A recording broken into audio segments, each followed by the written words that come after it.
at Jason's Deli just getting lunch. And this guy was having like a breakup conversation or was going off on someone, and every other one was like, and this, and this, and this, and this. And it was comical because they kept getting bigger and bigger, but it was like every other word was like, this, and da-da-da-da, this. And I was just like, this is hilarious. What is happening? Okay, we're up, we're going. We're going. We're rolling. Hello. Episode 2 of the Talkies. Right? The sequel. Yeah. The sequel. Revenge. Talkies, Part 2, Talkier. In 3D. Yes. Or three Well, people. the third episode has to be in 3D. Oh, okay. Yes. I see. I'll get Yes. right on that. 3D audio. Here we come. I am Jeff. I'm Sara Lynn. I am John Houzer. And this is The Talkies. Welcome to episode 3. The Talkies is sponsored by Springer Film Institute. SFI. You can find out all kinds of stuff about us over there at springerfilm.org. How are you guys? How's We're everybody? good. We had a very emotional weekend, as I'm sure you did, as I'm sure nerds across the world did. But for time reference, Endgame and Game of Thrones came out this weekend. I don't think we have to get into spoilers or anything, but I do want to talk about style choices and lighting, because I think those seem to be the two big things, especially for Game of Thrones. People have been complaining about lighting, but we'll get to that. I can't see the episode. Right?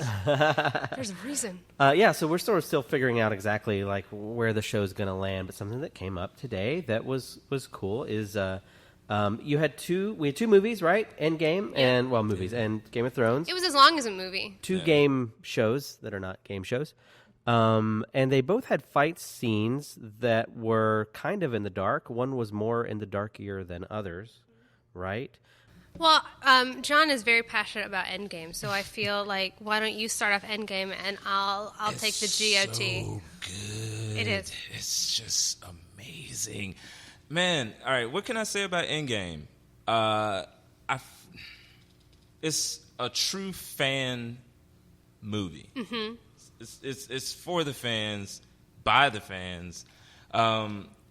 I still need to see it a second time, because the first time I was just like a kid. I was like in awe of everything. So I guess I never really paid super attention to like the technicals and stuff. I gotcha. But that brings up an interesting point. Okay, so we had two shows. Both had very emotional fight scenes. Okay, we had two very fan bases who were very captivated by the shows, and for both that episode and for this movie, that's like the moment for the fans. Yes. After those both came out, only one of those got a loud complaint of, I can't see what's going on. Mm-hmm. Right. And that was Game of Thrones. And the question that's been raised is the fact that the Game of Thrones fight scene, the fact that it was so dark, is that a thematic thing that is cool and enhances the story, or was it a mistake? Your TV settings. Right. I personally feel like it added to the story for me. Like, he is called the Night King, and he brings winter and darkness, and I feel like it really set the tone. Yeah. And I get it. Yeah, there were times where I couldn't see what was happening, but I was like, they're really trying to put you in the moment and in the world. The shadows and the darkness really helped enhance the story. I believe it was a style choice as well, just according just to the times and stuff. And then shows like that are meant to like my girlfriend, like we watch that like in the dark. Like you have to watch that. I feel like stuff like that, absolutely. you got to be like really just like in it. You can't, have like a whole bunch of lights on and stuff. No, shows like that, or that episode, when they're doing things like that's meant for you to be in that environment. I agree. Yeah. It took them 55 night shoots to just do this episode. That's a month and a half in Northern Ireland in the middle of the night. God. And y'all gonna complain that it was too dark. Of course it was dark. I did a quick Google search here, and there's so many articles. So there's Game of Thrones fans complain about too dark lighting in battle. And then Vanity Fair, was that Game of Thrones battle literally too dark? Game of Thrones battle, biggest ever, but way too dark. Here's my favorite. How to fix your TV settings to rewatch last night's Game of Thrones. So what if it was your movie? What if you made something and then, let's say even before the public saw it, let's say that was your intention, you wanted a dark scene, and then you send it out for screenings or test audiences or whatever, and all the feedback you get is it's so dark that it's taking me out of the story, which I think is what some of the fans were saying. They couldn't enjoy it because it was so dark. If that were your movie, what would you do? That depends. Well, okay, if it was me and they were like, it's a little too dark, I would, and they probably did test it, with, they probably brighten it up and tested it and just to see what that looks like. And if it does, I know for me, if it doesn't work, I'll try it, but if it doesn't work, it's not going to work. And I already have my intentions for it in the first place, but I will hear you out and go, okay, well, see how it is. And if it doesn't work, I like that example you gave about, like, it's the reason why it's dark, storytelling wise, it is, it's midnight or whatever, like whatever time it is, it's nighttime, and it's really putting you in this environment just like that, and more in a realistic, in a realistic way. I felt like it added confusion, and I'm not a big fan of like zombie stuff, so I was happy to not see a lot of it. Well, it was a lot going on. That makes sense. Yeah, confusion. Like it's so much going on. You felt like how they felt. Yeah. Right. And then the night is dark and full of terrors, and there's so many thematic things. Yes.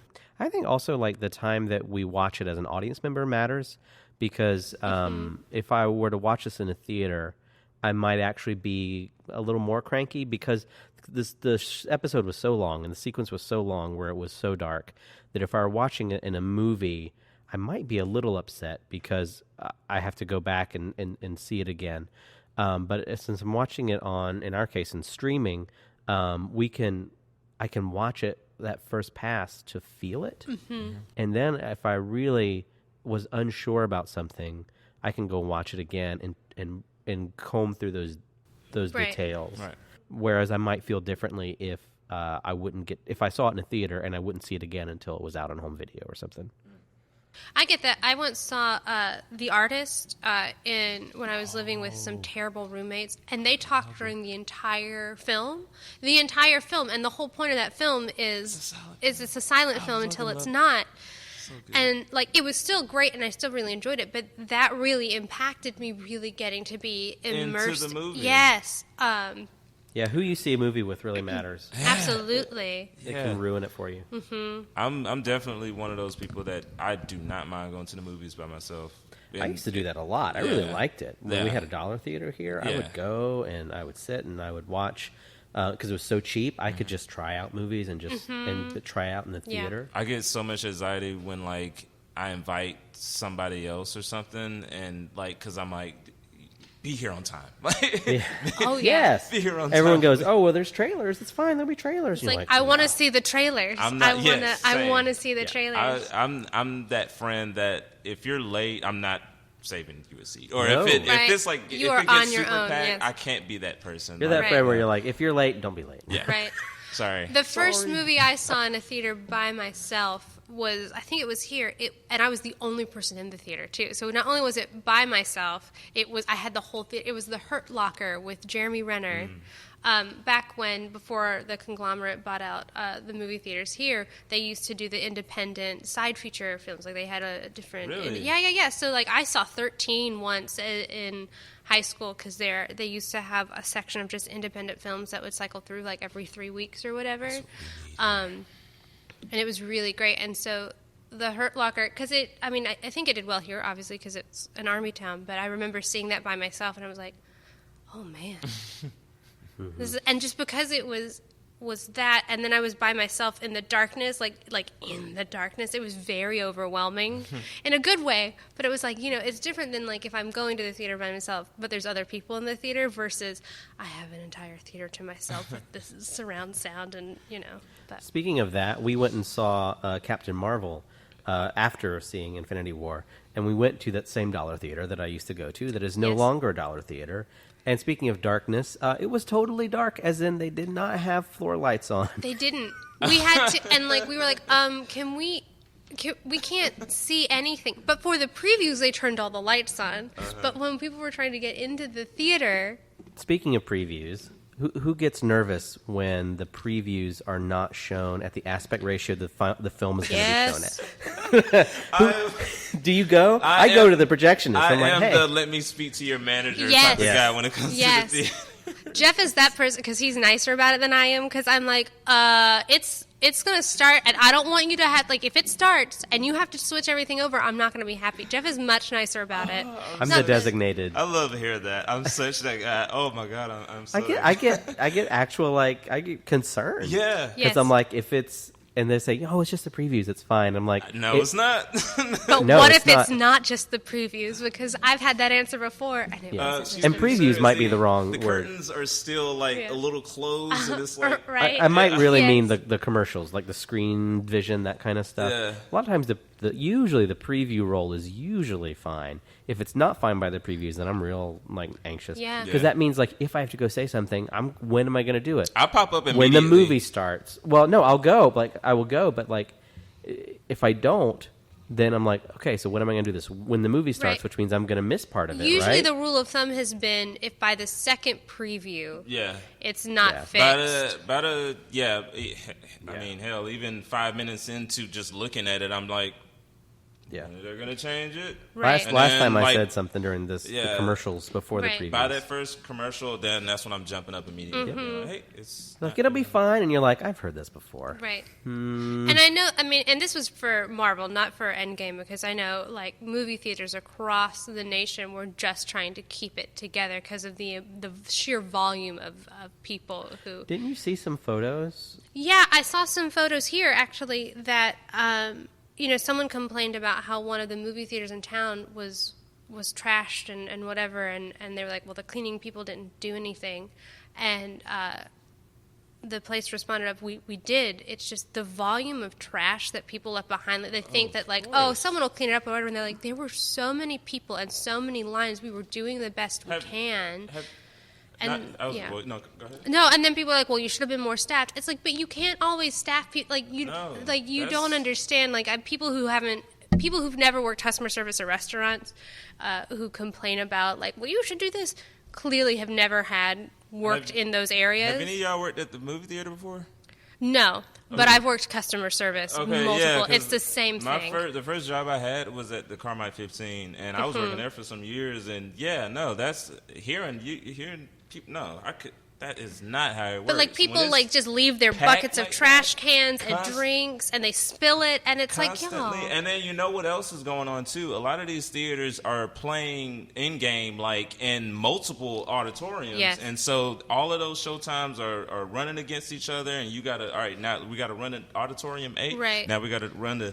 Well, It's like in 20-minute increments or like half-hour increments because they're trying to get Yeah. as much bang for the buck as possible. But like Yeah. people can only do because it's usually like 2 people per cleaning team, if that even. And If it's like that back then, I don't know how they're doing it now. Back then, we had like a crew, like it was at Right. least like 6 of us, and so we were able to break off and like, Right. and like and split up, but in the case of not having enough staff, in a lot of the well, cases, and you think like about that. how big movie theaters have gotten now. So like now it's not just one floor like it used to be. No, it's tiered now. You've Yeah. got the steps, you've got the thing, and so like So I just got back from New York. That's where we watched Endgame at, and the theater we watched it in it looked like it had like 7 floors, Right. just going up, just on different auditoriums. Mm-hmm. I'm like, no. We'll come back to what you were doing in New York in a minute. I'm curious about that. But there's this post on Reddit that says, I work in a movie theater that is having Endgame shows every 15 to 30 minutes. Mm-hmm. This is the mess we found in one theater. And it's a row and it's popcorn everywhere. also it's people who snuck in snacks because they've got like Triscuit boxes Yeah. and like things. You can't put that Apple on the theater. juice. I'm sorry, Yeah. you cannot put that kind of that deal. They're literally playing those movies like every 30 minutes. Like Right. it's, And this poor kid in the row on the aisle. He's just crumpled Right. Well, it's like because he has to somewhere clean along it all. the line, people like because I know like people really don't go to the theater anymore. One, it's really expensive now. I mean, I still love going to the theater, but you have to pick and choose which movies you're going to go. But it's also up to you as an audience member to be a good audience member, right? Like, I get, like, sometimes spills happen. Like, that's, sure, fine. But if you just leave your trash, if you just leave your food with the idea of, oh, someone will clean up after me, no. You were raised better than that. Yeah, exactly. Like, you are responsible for what you do. The cleaning staff is there to help clean if there are spills, but they're not really supposed to be cleaning up after you like they your mama. Like, it's true. So, what? That's hey, funny. I'm in church. Anyways. No, that's,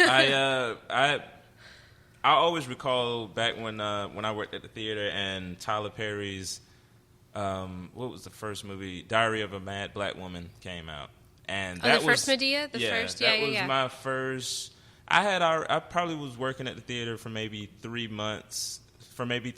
Then, and that was my first big opening night thing, and I remember just like how hectic that was, and just having the IMAX we have now. I feel like it was way bigger back then. And, So just dealing with all of that pressure, and just I remember when Spider-Man 2 came out. So that means somewhere along the timeline, John, that I probably bought a movie something from you, either a ticket or a drink, or that's cool. I was definitely somewhere, either in concessions or in the box office. Was that your first job in the movies? Yeah, it's so funny. Like I when I was a kid, like I told my mom, I was like, when I get of age to get a job, the first place I'm going to work at is at the theater. So, that's a good little thing. What was everyone's first job in the movies, either like movie adjacent or on set? Oh, I can tell that story. I got one of those. But before we get to that, I want to continue with John's first story in the biz. I'm curious about what it was like to have been a projectionist. Were you there? Was it hard drives or was it film, or what did you get? Whenever I was there, we were in film, and I remember that transition into digital when Superman Returns came out. Oh wow! And Miami Vice, 2004. When in Miami Vice with Jamie Foxx and Colin Farrell, whenever those movies was coming out, there was like this huge, it's digital now. And was Superman the first one you showed digitally? That you projected? I want to see. The first one I did. Dang, that's a good question. I'm not sure the first one, but I do remember putting together the film and splicing. And that's yeah, awesome. and building a whole. What? So wait. So when you guys had a film to project, right? I have a lot of questions about this.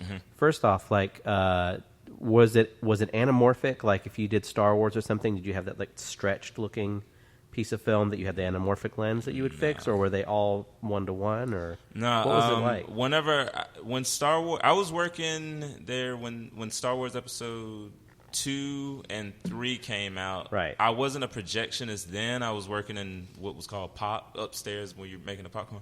But so I don't know as far as that goes. But the reason I asked is I have one of those collector things from Episode 1, and you would get a piece of projection film. That was the gimmick, and it was an anamorphic piece. So it was when you held the film up to light, the frames you got were stretched and were very, very tall.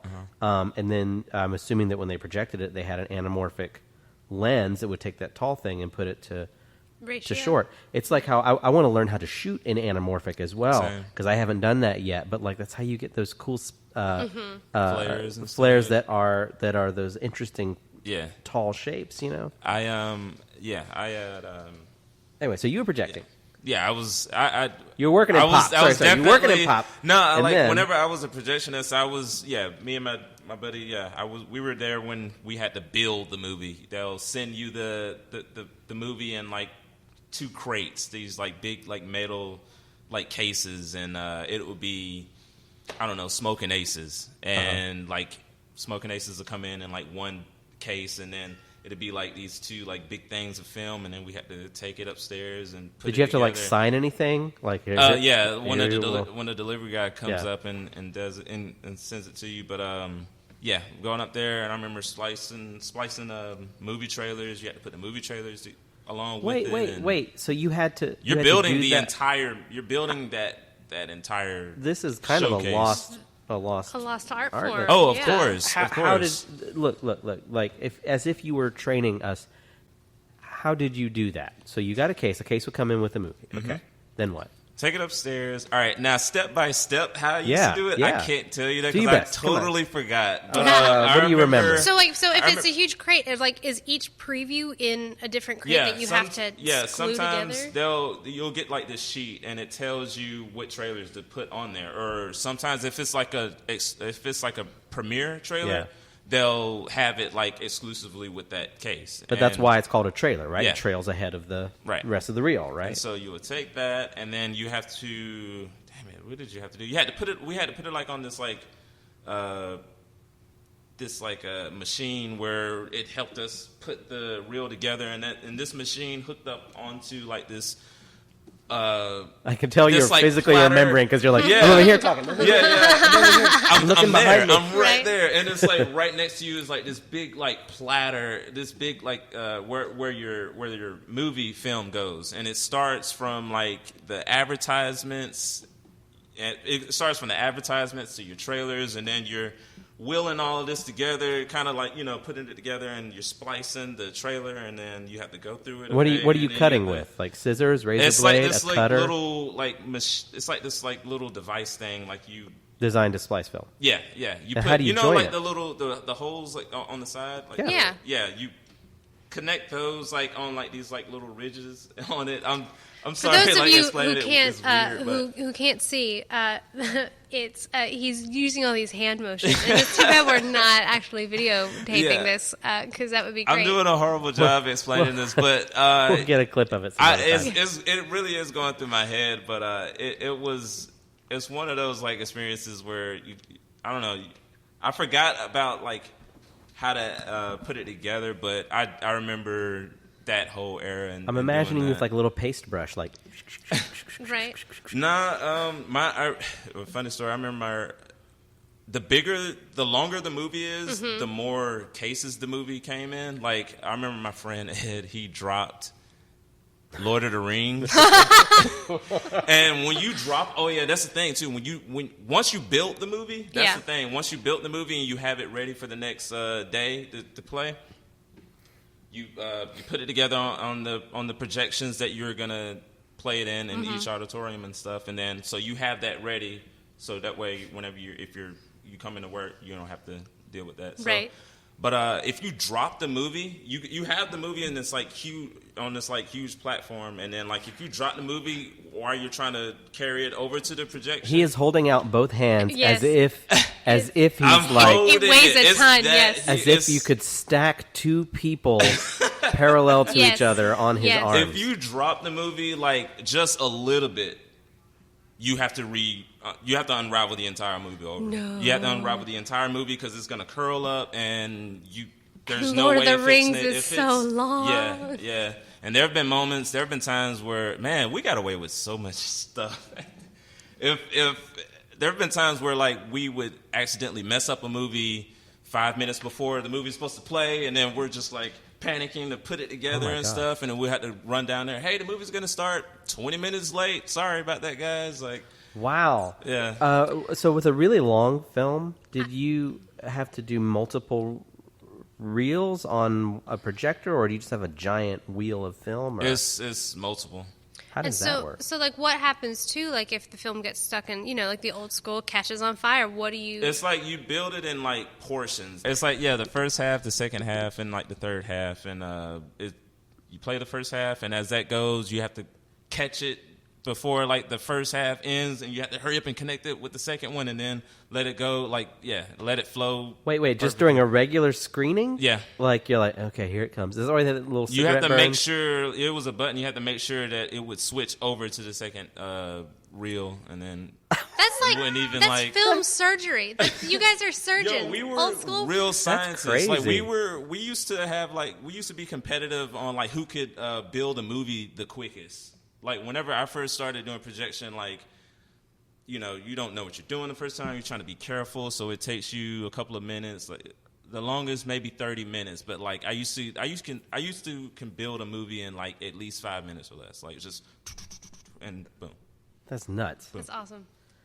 So, but I've burnt a film before in the Yeah, middle so like of what do you do when that happens? You Okay, just so have the to, like... the one time this happened, it was you get those like those church films that comes out, those like religious Yeah. type of one note movie that comes out every did now you and then. burn a religious? It was an accident. They were premiering. What movie was it? Fires? No. Firestorm? Fireproof, I hope. Fireproof. Fireproof. That was one of the first Kendrick Brothers big hits. Fireproof. He burned And, Fireproof. I wasn't even scheduled on this day. The original guy, he couldn't make it, so I was asked to come in. So, long story short, I remember they had like a little premiere in there. This church was in there. I think one of the producers was even in there, and it was my dumbass fault. I wasn't thinking as the movie was going. I forgot there was something that was wrong with the screen, and I was trying to fix it. And while I was doing that, I accidentally lift the this like I forgot what it's called, but it's like this like little tray that exposes the light onto the film, and next thing you know, it just goes. And then I look down at the screen. You can see in the auditorium, and then I just see it do that. I felt like it was a Grindhouse movie or something.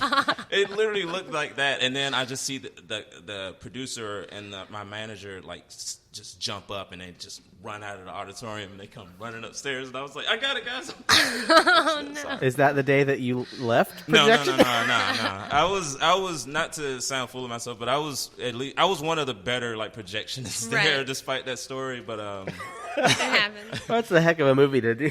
That's funny. You should have named it something else, guys. Fireproof. Yeah. Oh, Digital gosh. era. That was. I remember. Yeah. Going. So through then that what phase. happens to all that equipment? Like, did they just get rid of it or sell it? Or... Yeah, they just stashed it. Wow. So then you move over to carts of some sort of hard the drives or drives, something. Yeah. That Less was a little heavy, bit I guess. Yeah, it was a lot easier. Just put it in a computer, and you still had to put the movie together as far as like with advertisement to put some. But it's put on all there, software? with trailer. Yeah. That sounds boring now. So, I mean, like, are they still even doing that, or does it just They're probably still doing that. Okay. They're probably doing it like that. It's probably more enhanced now, but I wouldn't be surprised if they send the entire movie in like one piece and then it Yeah. just goes. Well, that was awesome. Yeah. Sarah, what was your? This is a good question you asked. What was your kind of first experience in film? Your first film job? My first film job. So I started taking film, like acting, in college, and it was my senior year, and there was an audition for a film in North Carolina at I think it was like UNCG Chapel Hill. And it was a student film, but I was like, I'm really into film and I want to get something. And it was for one of the leads. And I auditioned and I got it. But because I had been doing theater for so long, I still kept projecting even though I was mic'd. And I think it was called, oh gosh, what was it? I think it was, the movie was called Wit's End.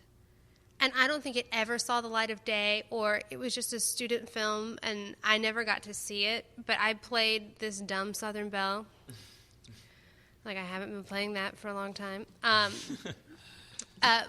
I didn't know anything about film. I was like, I'm just going to be an actor, and I didn't understand. I understood action, Yeah. but like rolling and sound rolling, I was like, what? Do I go now? Oh, I don't go now? And like, the sound people hated me because I was so loud. I was like this loud, obnoxious character, and I didn't understand the scale that you have to do when you're being mic'd, because I had been from the world of theater. And it was raining that day, and we were out in this. It was like a place like Westville. It was like a historic place out in North Carolina somewhere. So there was like historic houses, because we were reenactors, and the story was like we were reenactors, doing reenacting stuff, and just the drama that happens when you're a group of actors being reenactors, and like you have people come in and out. But there was at the end of my filming day, there was supposed to be a food fight. with butter because I was churning butter. And so by the end of the shoot day, from head to toe, I was just covered in butter in the rain. It was good, but I that was the moment where I realized I could do this. I'm sure, like, when I'm on a show at some point, that's finally going to make its way to the surface and come back and haunt me. Like 2 other films I've done that have never seen the light of day. Right. But, yeah, it was really great. It was a great experience. And was that a paying gig? I don't remember. Or was it just a try-it-out gig? I don't even remember. I don't think it was a paying gig because I feel like... I think I just went for the experience, or they paid me like gas money or something. But then when you were out west, you did a couple of shows. You did some web series stuff. Do you want to talk about any of that? Yeah. So, the first. 'Cause that was still early, right? So that kind of counts, right? It was pretty early. Well, after college, I went out west to California, and then Portland. But I started getting. I used to get auditions because I didn't know anything from Craigslist, and the market in Portland was still small enough that people were still posting gigs online. Some were for not industrials or commercials. Some were for those other types of films, and I was like, oh no, that's nothing. So I'm out west, and I start booking industrials, which I didn't think of it at the time. I was like, oh, I'm just happy to be working and getting paid. But I would say the biggest production I did out in, there's 2 out in Portland, were I did a fan fiction piece, and I played Superior Girl, which was like Power Girl, but Superior Girl, because I had auditioned for Supergirl, or whatever her name was, but they were filming in Arizona, and they're like, oh, well, we're doing the sister piece in Portland. And they were like, yeah, it won't be a very long day. You know, we're going to shoot in the evening, so like 5 o'clock call time. And said, okay, sure. I thought I was going to be done by like 9 o'clock, not realizing that we were going to have a full day. So like I had like gotten up early, went to the gym, did all of my normal stuff, and like then got to set thinking, oh, this will be done in like 2 or 3 hours. No, I was on set for 12 hours. We wrapped at like 4 o'clock in the morning, and I was in these stiletto heels. And because I have a physical theater training background, I'm also really good at combat and whatever. And so it was me doing my own stunts in this like leotard where I had like a wedgie for the majority of the time. But they paid me. It was my first big paycheck as an actor that I got on my own without an agent. And I was like, what? Nice. And then I auditioned for a web series, before web series were really like the thing to do. And I got a supporting character. And I was going to be a lead character in season 2, but they couldn't get the funding together. But it was a really great experience to be on set and to realize that I was like, wait, no, I'm doing the thing I want to do. And I just stumbled into it, which I think is really awesome, that you can just stumble into it. Don't look for auditions on Craigslist anymore because Craigslist has changed significantly. You should really go to audition websites, but I answered the call.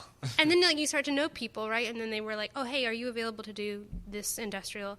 And I was thinking about getting an agent out in Portland, and then my life blew up, and I came back to Atlanta and got an agent here instead. And then I met you, Jeff. Oh, yeah, and then it went all... And then it all went haywire.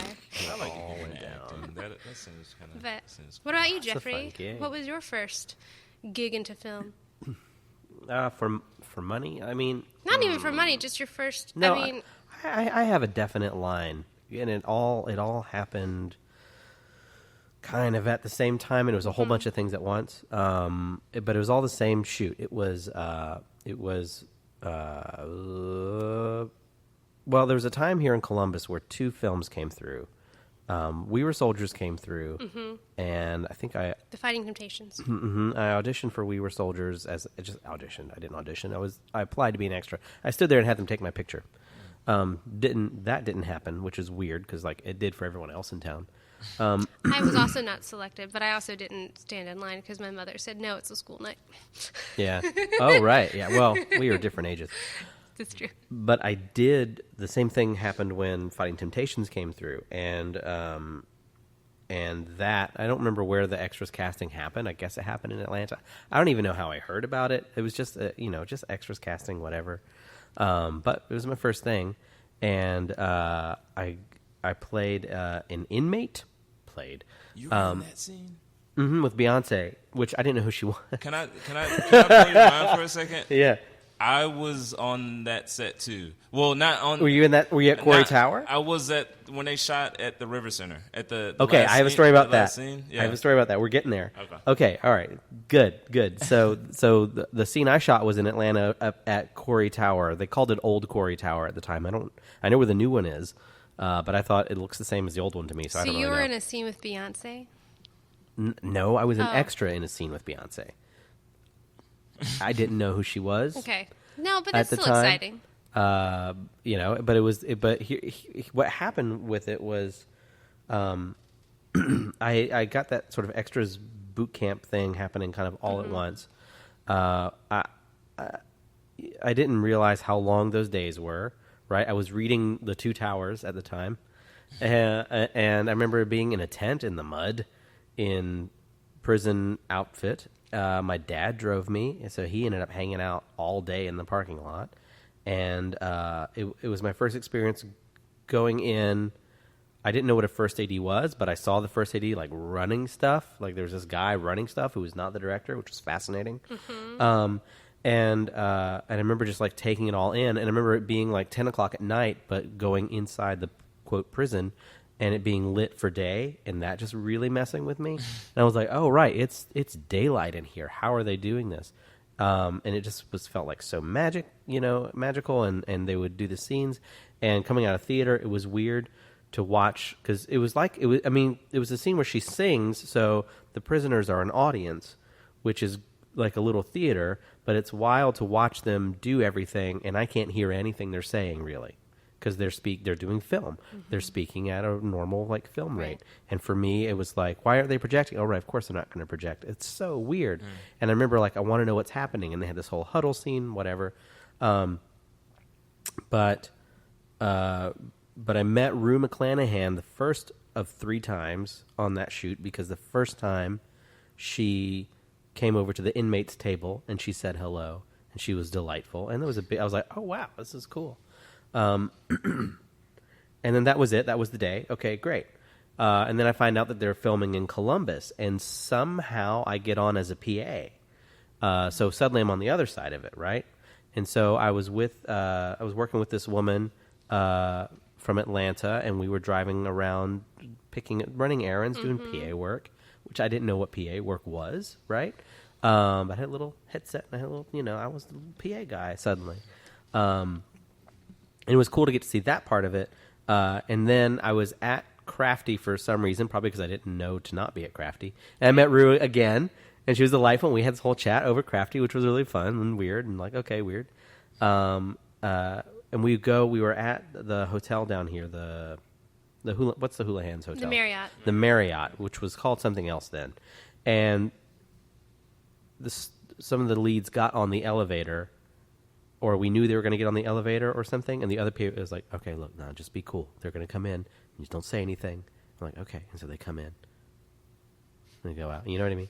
And I don't remember if it was her or someone else. I can't remember. I don't think it was Cuba. I don't know who it was.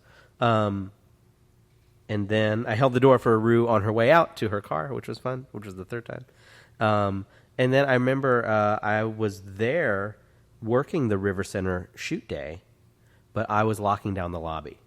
So I was there as a PA working the lobby and stuff like that, helping Did make sure something happen during this day of filming?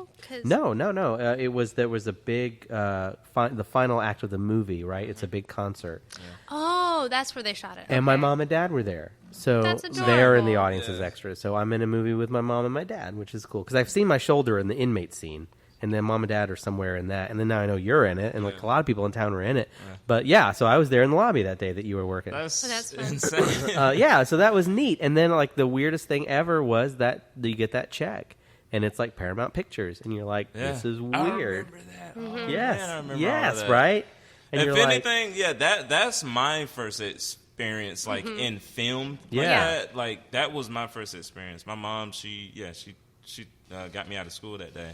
And I just remember all of us and the other extras just being in this tent for like a long time. Forever. And then, and then they sat us all down. And that was, that was just really amazing to Isn't see. that just the coolest thing? Like when I get checks from Warner Brothers now, and I'm just like, I don't say it other than to share how weird an experience. You will all get checks from Warner Brothers one day. Whoever's listening, you will get those checks too, and it will never not be weird. Yeah. To open up an envelope and go, Right. okay. Oh, yeah. That's right. I did a thing with these people. Yeah. What happened? Yeah. Well, that's pretty. I enjoyed that first. Yes. I just thought it would be first nice. jobs. That's pretty nice. Have you ever done a 24-hour film festival? I've always wanted to do one. Be on a team. I was telling my girlfriend that I'd like to go to more film festivals this year. Like, But have you ever? or I meant I misspoke. I meant a 48-hour where you go and you Soup get with to the team nuts. and you create one overnight. No, I've always wanted to. I always want to do the Atlanta one. And We have a lot of friends who do it as actors, and I think we could get a team together. So if you're interested in being part of the SFI team, hit us up in the emails or the See, comments. one thing about me, I lack experience in working with a team on whether it be on just shoots in general.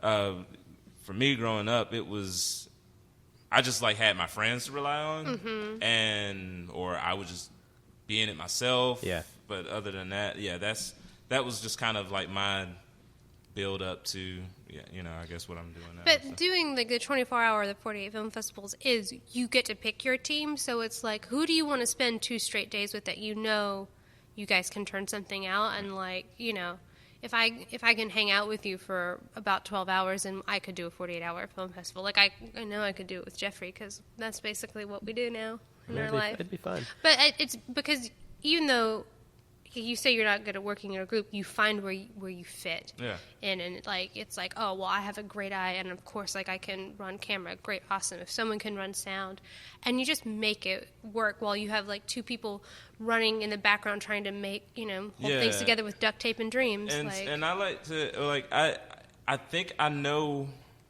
As of right now, I know what I'm good at. My whole deal is just that I just never had that resource like that. Mm-hmm. Now I know a couple of cinematographers and stuff like that, and I know that now. But just starting out, I was just very much I don't know who to. Somebody help me, please. Oh yeah, I think about all the things I did as an early actor into film, all the things I did wrong that I'm oh no, no.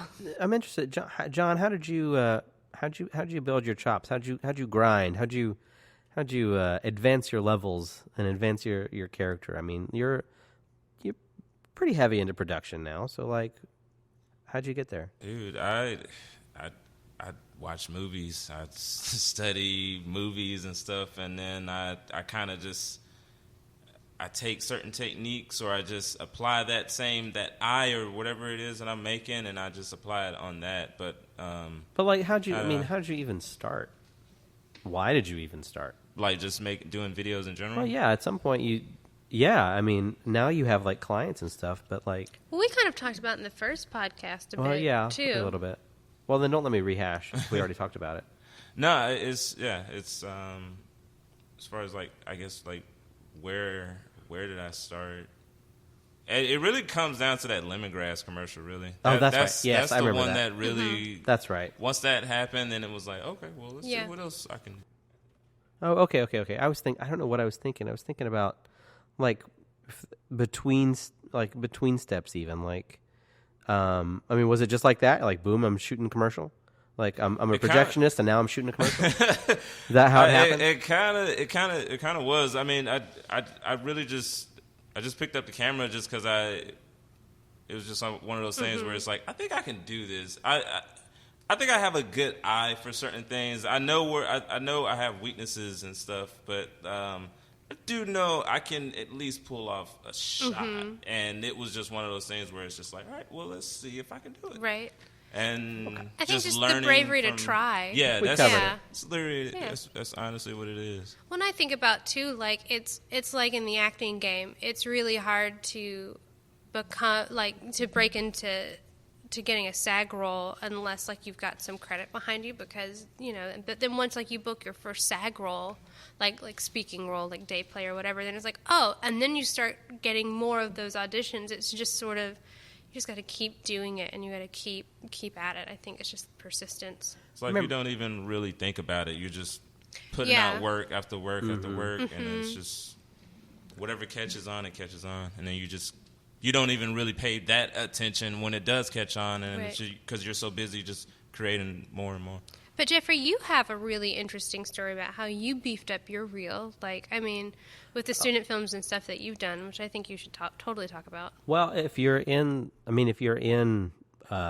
West Georgia, and if you're not, in Atlanta, I mean, nowadays, I don't know what the student film scene is up in GSU, up in Atlanta, but I imagine it's pretty. It's getting like you see it all the time in Actors Access and casting. I imagine it's different now than when I started. Correct. But rewinding a little bit, because I do now remember why I even got with the extras gig back in the day. Is I was teaching at Academy, and every summer we have this theater academy here, and every summer I would teach something or teaching assist something, and in my second or third year, I ended up being the on-camera teaching assistant. Mm-hmm. What? Nothing. No one's going to know. No, I remember, because we did our versions of Star Wars, and with the masks, and Johanna was Yoda. I don't remember any of that, but... Oh, and you made a spaceship. I don't remember for us. It's fine. Sorry. It's okay. It's fine. It's fine. But we did... But I was an on-camera TA, and we had these two film people from Atlanta. One taught one half, and the other taught the second half of the 4 weeks, because we were there for 8 weeks. And they were both very intense and very career-minded film people, And they had agents, which was insane to me, and they understood I hate type, I hate the whole idea of it, but they were into it, and they were this woman's I describe myself as medium pretty, and I have distracting teeth. I was like, wow, this sounds terrible. Anyway, but I remember I taught with them, and they were just it was this level of ambition that I was really attracted to, and this level of possibility that they saw that really interested me, where it's yeah, we can do this, because why? Because we're going to do it. And we're like, oh, okay, how does that work? I'm what do you want to be? How do you see yourself as? I'm like, I don't know. I'm just trying to, get theater acting gigs or whatever. There's movies. I can do movies. What? And so then I started actively looking, and that's how all that happened. But after that, sort of fire was lit, where it's oh, okay, this is awesome, and I could do this. Atlanta wasn't what it is now, but 3 hours south of here in Tallahassee, of all places, is Florida State. And I wasn't going to college there or anything, but Florida State has an awesome film program. It is amazing. You walk into that casting area, and there are Oscars and Emmys on the shelves, right? It's awesome. So I said, you know what? I want to be an actor. I need an agent at some point. I want to do films. I need to learn how to do films because I don't have a clue. So I would drive the 3 hours to Tallahassee. Still will do that if I want to. I still recommend it if you're in this area because of how well they treat you, which I'll get to in a second. But you go, and if you've not done it, you go, and these students are casting their films for an entire semester or quarter or whatever they do now. I think it's semester. You go, you audition. They have sides. A lot of times they're not the scripts that they'll be producing because they're not written yet. So there'll be sides from other movies or scripts they did prior years, and they put you in a book, not a real book. You know what I mean? Your video's on file. A digital library. Yeah, sure. And through the year, as they're casting, they look through the tapes, and then they'll call you. And so I did it. I didn't think anything about it. And then I got a call over the years a few times. And what I was impressed with is their work ethic and how well they treat you. Since I was coming in from out of town, they put me up either sometimes in a hotel or sometimes at someone's house, which was fine. But more often than not, a hotel. Not an amazing hotel, but good. Wow, okay, great, because they can fund it. Way. Yeah, they're going out their way to do it. Was yeah, they're not paying you, but we'll put you up, and and that was awesome. That meant a lot, right? Because that's money that's not coming out of your pocket, and you feel like they care, and that makes a difference when you get on set. And my first movie that I was in was called An American Girlfriend. It was a directing project for some student there, and Christine Yoon, I think. And I did see it. but I don't think she liked how it came out because I cannot get a copy of it. It was shot on 16 millimeter, Super 16. It was shot on Super 16, which is a version of 16 millimeter, if you're not familiar with it, where they get more frame by cheating into the sound strip somehow. I don't really know it, but I think that's how Super 16 works. It's so you can get a 35 millimeter-esque look out of 16 millimeter film. It's pretty cool. Anyway, but it was shot on film, and they would say exciting things at the end, like check the gate, and like I found out what that meant, right? And that was kind of cool. And I did enough student films there where I got to watch them go from check the gate on a film camera on Super 16 to, oh, we got to wait for the red to reboot because it got overheated. Right? And I think that was probably the last one I did there was on this red, and it got too hot and whatever. But with the exception of that one time, they were always really good about getting me footage. Really good about it. They would get me footage. They put you up in a hotel, and you're invited to this big screening they do of all these projects. That's awesome. So as an actor, you get to go, or as a filmmaker, or as anybody, you get to go be in the room with all of these kids that I now learn go to California, and almost everyone I worked with, they're working. Mm-hmm. Like, they are legit credits. Right. And a lot of the actors, same thing, right? Some are Tallahassee locals, but a lot of the actors are there doing the same thing. They go, and so for one night, you know, you're there and you're watching the screening with all these people that want to be filmmakers or actors in film or in film production somehow, and it's this awesome like networking event in the best way, where it's like you're all there for the same reason, and the people that you do stay in touch with, it was just really great. Mm-hmm. Use that to build a reel, submit it to agents, and didn't hear back for a year. Because I was on the trash can. I was on the bottom of a pile of a trash can somewhere. And then I was living in Florida, this whole thing, and then I get this call from Atlanta after a year submitting, and where I stopped submitting, and they're like, hey, we found your photo in the trash can. And I'm like, what?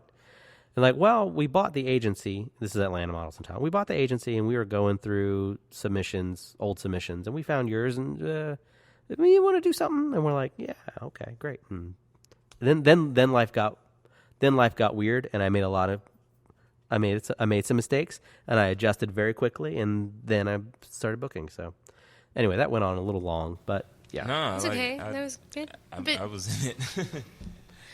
Do we have any final thoughts? That sounds like we're in a good stopping place from this week. We can talk about awkward first job mistakes, I think, another day. I think so, too. Do we want to do a sign-off of any kind? Like, I'm Jeff, and don't spoil the mayonnaise. I'm Sara Lynn. Cry over spoiled milk. I'm John Houzer, and film yourself crying over spilled milk. Sure. We'll go with that.